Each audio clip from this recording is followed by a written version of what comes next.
AITA for refusing to let my sister's fiancé stay in my house during his break from wedding planning, even though it's causing a huge family rift.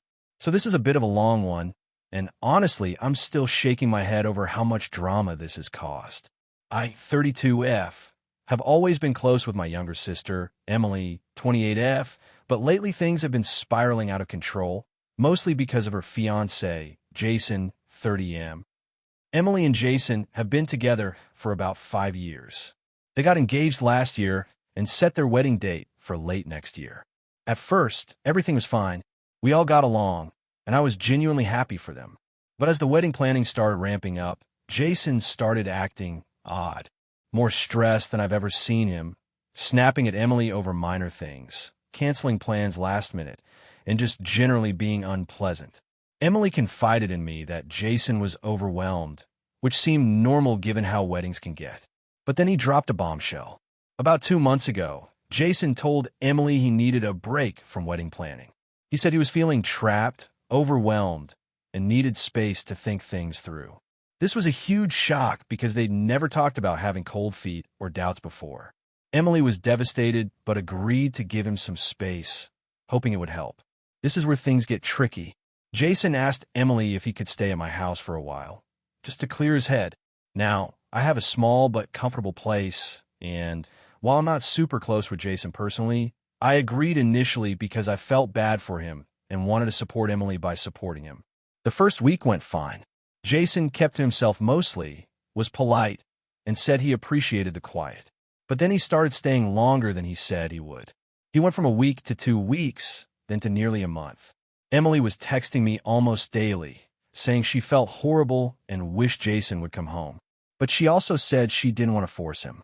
That's when my own frustration started. Jason wasn't just crashing at my place. He was treating it like his own home. He left dirty dishes everywhere, used all my food without asking, and barely cleaned up after himself. When I brought it up, he apologized but didn't change. Meanwhile, he never really explained what he was doing with his break. He barely left the house except to grab food or go to the gym. Emily kept telling me I should be patient, that Jason was dealing with anxiety and stress, and that I needed to be supportive. But I started feeling used. I had my own life and work, and having someone basically freeloading indefinitely was wearing me down. 2 weeks ago, I told Emily I needed Jason to either set a firm date to leave or go back to her place. She got upset and said I was being unfair, that I should be helping my family during a tough time, and that Jason needed support more than ever. She accused me of choosing my comfort over their happiness, which hurt because I was genuinely trying to be there for them. The conflict exploded when Emily came over to my house and saw Jason's mess. She yelled at me for being mean and not understanding what Jason is going through. I told her it's not mean to expect someone to respect your home. She left in tears and hasn't spoken to me since. Our parents are now involved, taking Emily's side and calling me selfish and uncaring. I'm feeling really isolated and like I'm being punished for setting boundaries. I'm still open to talking to Jason and Emily, but I'm firm that I can't continue to house him indefinitely without any respect or clear timeline. I'm not sure if I'm the asshole here for refusing to let him stay, or if my family is overreacting. So, Reddit, AITA for refusing to let my sister's fiancé stay in my house indefinitely during his break from wedding planning, even though it's causing a huge family rift. If you enjoyed the video, don't forget to leave a like and subscribe to the channel. It helps the content grow and motivates me to create even more great videos. Turn on notifications so you don't miss any new uploads. By the way, I'm curious, when do you usually watch my videos? While working, studying, or just relaxing at home? Let me know in the comments. I'd love to hear from you. Thank you for your support. AITA for refusing to invite my sister to my wedding after she trashed my house and humiliated me in front of my entire family. This has been a long time coming, and I've been debating whether or not I should even post about it because it involved a lot of family drama. But I need an outside perspective because I genuinely don't know if I'm the asshole here. A little background. I, 28F, have a younger sister, Emily, 24F. We've never been super close, mostly because she's always been extremely difficult and prone to drama. She's very loud, brash, and often disregards other people's feelings or boundaries. Our parents have always tried to keep the peace between us, but it's been a challenge. I got engaged to my fiancé, Mark, about 6 months ago. We've been together for 5 years, and this wedding is a big deal to me. I've always dreamed of a small, intimate ceremony with close family and friends. Mark and I are paying for most of it ourselves, and we're keeping things pretty simple to avoid stress and drama. When I got engaged, I told Emily early on because I wanted her to feel included. I hope maybe we could mend some fences. For the most part, she acted like she was happy for me, but underneath, I always sensed a bit of resentment because she's single and not really in a good place emotionally or financially. Fast forward to 2 months ago. I was hosting a small engagement party at my apartment. I invited family and a few close friends. Emily was there, and at first, things were fine. But then she started drinking heavily, more than usual, and became very loud and obnoxious. She was making rude comments about other people's outfits, loudly complaining about how our parents always favor me, and even criticized the food I had prepared. It was embarrassing. After a while, she went into my bedroom to look for something, and when I went to check on her, I found her going through my things without asking. I told her to stop, but she just laughed and said she was bored and wanted to see what kind of adult stuff I had. Then it got worse. She knocked over my jewelry box, spilling everything onto the floor. When I tried to pick it up, she pushed me aside and started yelling that I was too controlling and needed to lighten up. My friends and family were standing around, uncomfortable but unsure how to intervene. At one point, she stormed into the living room, grabbed a vase, and threw it against the wall, shattering it. Everyone was shocked.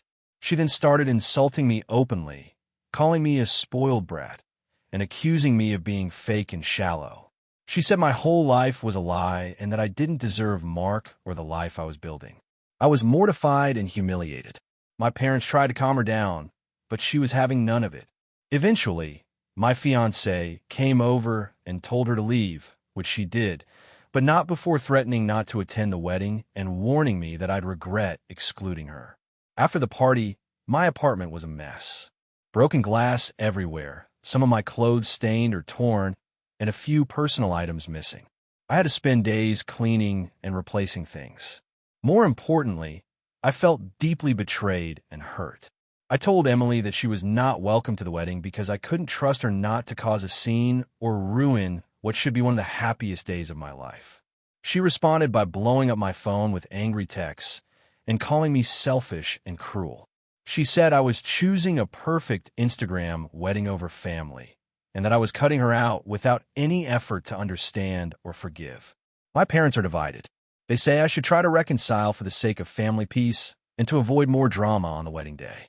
Mark and I have agreed that having her there is a risk we're not willing to take. We want a day free of conflict and negativity. I've tried reaching out one last time, offering to meet and talk before the wedding, but she refuses. She says she's done with me and won't come unless I apologize for treating her like a child. So Reddit, AITA for refusing to invite my sister to my wedding after what happened at my engagement party. Should I just suck it up for the sake of family and invite her? Or is it fair to protect my day and my peace? AITA for refusing to take down the large memorial my family built for my late husband in front of our house, even though it's causing a neighborhood dispute. I never thought I'd be the person posting something like this, but here we are. This whole situation has become a huge mess, and I'm trying to figure out if I'm actually the asshole here or if I'm justified in standing my ground. A bit of background. My husband, James, passed away 2 years ago after a sudden illness. We were married for 15 years, had 2 kids together, ages 14 and 10, and honestly, he was my rock. I still miss him every single day.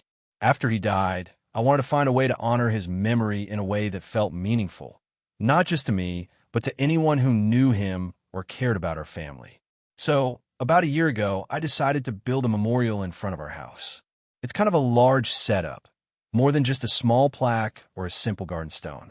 It includes a bench with an engraved dedication, a metal sculpture that James designed before he got sick, some flower beds with his favorite flowers, and a tall granite pillar with his name, dates, and a quote that meant a lot to him. I also put up a small flagpole where I raise a flag with his favorite sports team's colors on special days like his birthday, our anniversary, and holidays. I didn't do this on a whim. I consulted the city's public works and zoning department to make sure everything was within the regulations. The memorial is on our private property, close to the sidewalk, but not encroaching on public space or blocking anything important. The neighborhood is a quiet residential area with lots of families and older folks. At first, some neighbors were supportive or at least polite about it. A few even said it was a beautiful tribute. But slowly, a few people started complaining. The complaints grew louder, and eventually, a few of them approached me with demands that I take the memorial down. Their main arguments were, it's an eyesore and ruins the uniform aesthetic of the neighborhood.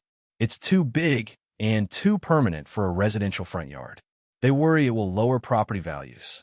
They say it's morbid and depressing to see such a big memorial every day. At first, I tried to reason with them. I explained how much James meant to me, how much work I put into making it tasteful, and how it wasn't hurting anyone or anything.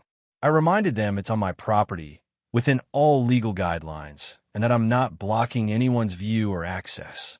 But a few neighbors escalated the issue. They started a petition at the local homeowners association meeting asking for restrictions on memorial structures or non-landscape features visible from the street. They're pushing for some kind of ordinance that would force me to remove or at least downsize what I've built.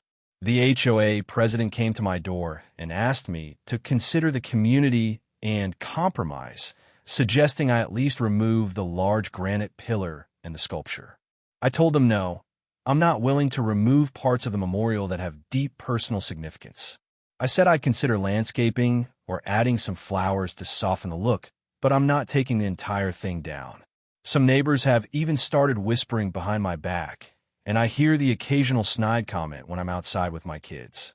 A couple of them have hinted that maybe the memorial is a bit excessive or that I'm exploiting grief for attention. That really hurt because I don't talk about James much outside the family, and I certainly never wanted pity or attention. The situation came to a head last week when a couple of neighbors tried to hold an informal meeting in front of my house while I was outside. They were shouting about how the memorial is an eyesore and demanding I remove it immediately. I told them they were trespassing on my property and asked them to leave, but it got heated. Now the HOA board is seriously considering passing new rules about what kinds of memorials or structures can be displayed in front yards. They've also sent me an official letter asking me to modify the memorial within 30 days or face fines and potential legal action. I feel crushed. This memorial is one of the few things that still makes me feel close to James. My kids love it too. They helped me plant the flowers and name the bench after their dad's favorite nickname for them.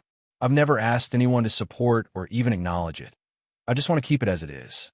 I have tried to stay calm and respectful throughout this, but now that it's threatening legal action, I'm honestly scared and overwhelmed.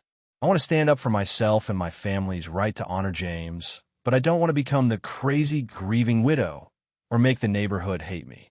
So, Reddit, AITA for refusing to take down the memorial for my late husband, even though it's upsetting some neighbors and causing tension in the community? Would you do the same if you were in my shoes? Or should I just give in for the sake of peace?